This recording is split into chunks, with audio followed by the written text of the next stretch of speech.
আসসালামু আলাইকুম। আমি আমার আউটডোর মিনি পন্ডের জন্য কিছু ফায়ার রেড শ্রিম্প কিনে আনলাম, কিন্তু বাইরে এত বৃষ্টি আজ যে এক হাতে ক্যামেরা ধরে এদেরকে পন্ডের মধ্যে দেওয়া কষ্টসাধ্য হয়ে যাচ্ছে।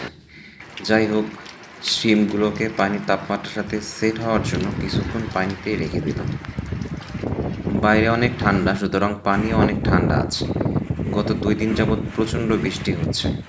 কিছুক্ষণ পানিতে সেট হওয়ার পর পলিথিনের মধ্যে অল্প অল্প পানি দিয়ে দিলাম, যাতে আরও একটু সেট হয়।